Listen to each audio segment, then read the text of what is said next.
On this episode of Test Chamber, we're playing Orcs Must Die 2, Robot Entertainment sequel that was announced a couple of months ago. It's out today. I'm your host, Andrew Reiner. Today I'm joined by Adam Beissener. Hello. Adam, I finally figured out how to pronounce your name after 6 months of working with you. 6 months, huh? Or 6 years. Or, 9. 9 years? Yeah. It seriously felt like 6 months. But this is Robot Entertainment's new sequel, and Adam, what do you think of this? I freaking love this game. It is so much fun.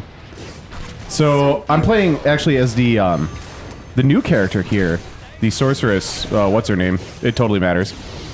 But yeah, she has the scepter instead of the crossbow from the first game. That's her special acid trap that the other dude doesn't get. And so the scepter is great because it can charm dudes. So like here, I'm gonna charm him.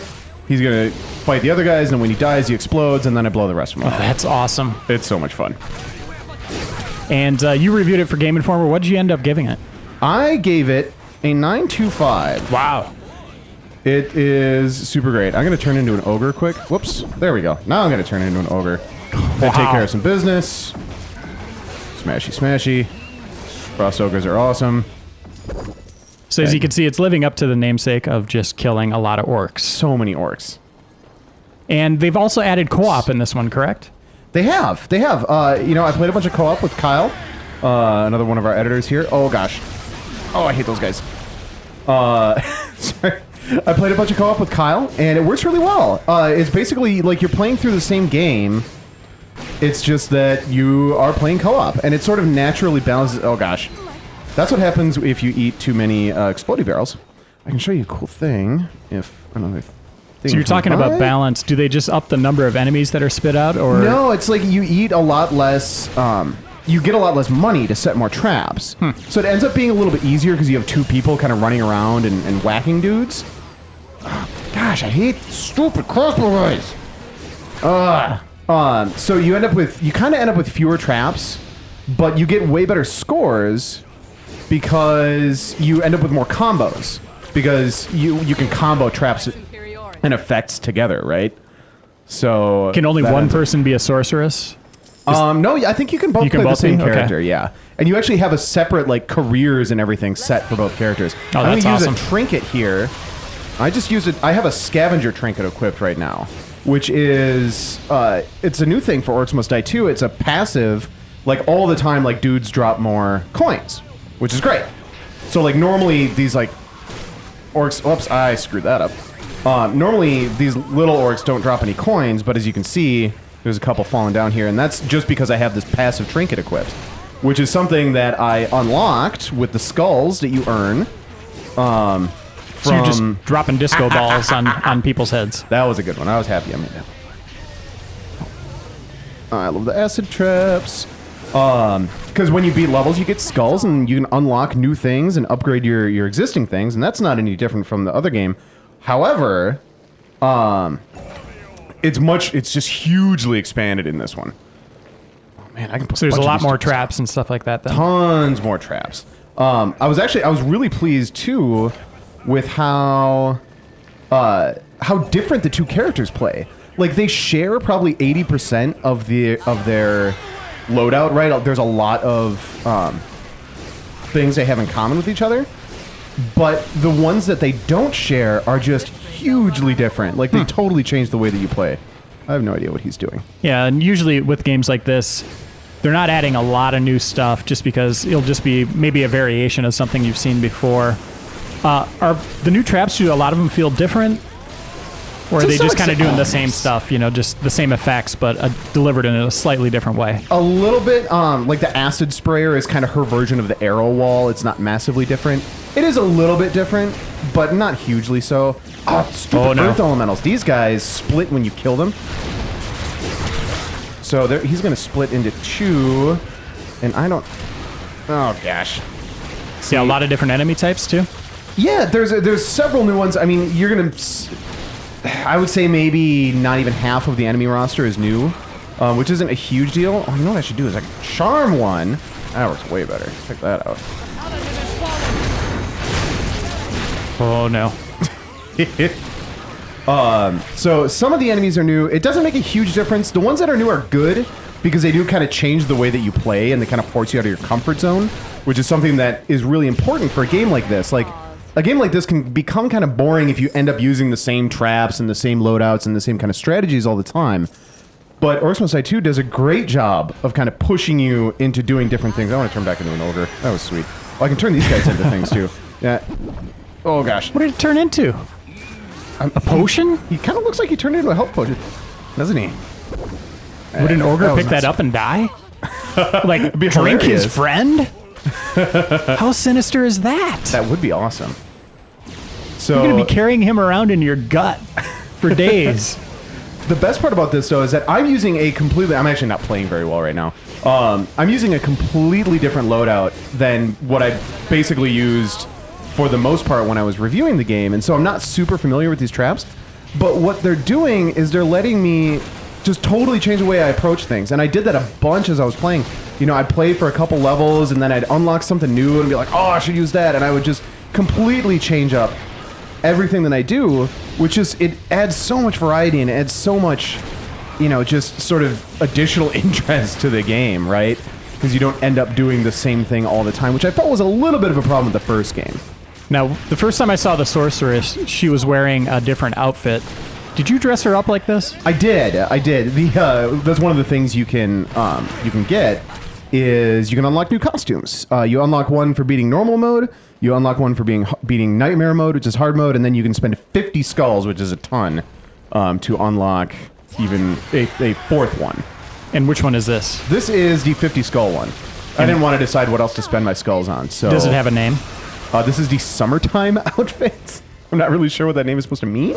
It's summer? It's you know, breezy, it's fun. Yeah. You wear it to the beach.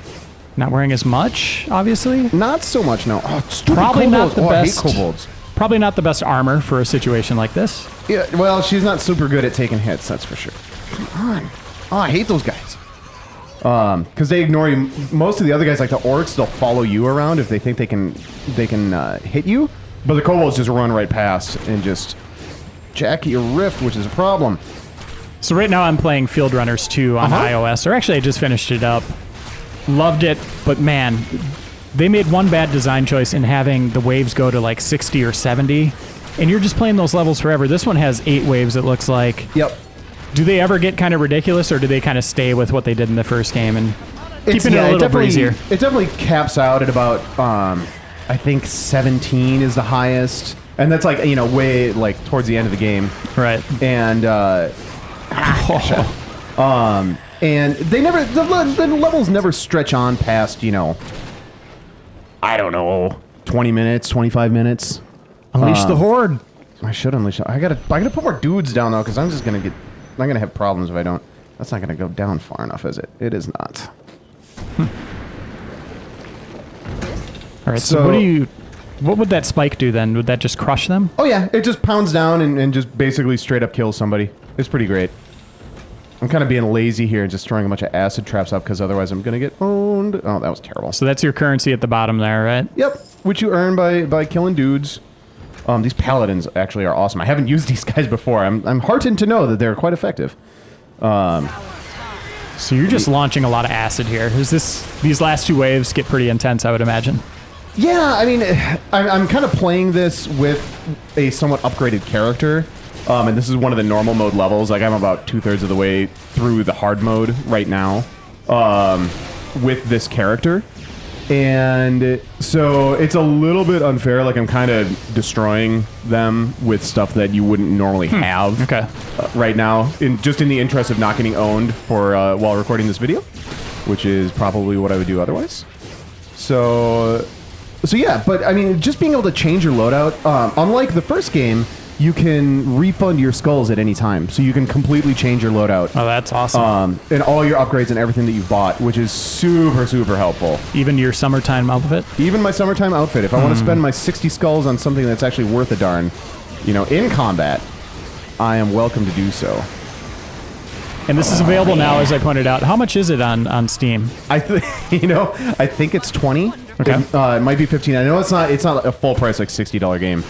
But yeah, I mean, as you can see, it's very much, it is the first game, right? Like, there's no, they're not throwing any huge curveballs, but it's just such a refined and expanded, take on what Orcs Must Die is about that I don't know. I'm so freaking in love with this game. Like, I've been trying to get the review written, and then I just end up playing more of the game. For a first-time player, would you recommend playing the first game first? No, absolutely just go not. right into the sequel, Yeah. and then what about co-op? Is that something you'd recommend? Just jump right in with a friend, or yeah. should they play through single player first? No, totally play with a friend. There's no reason not to.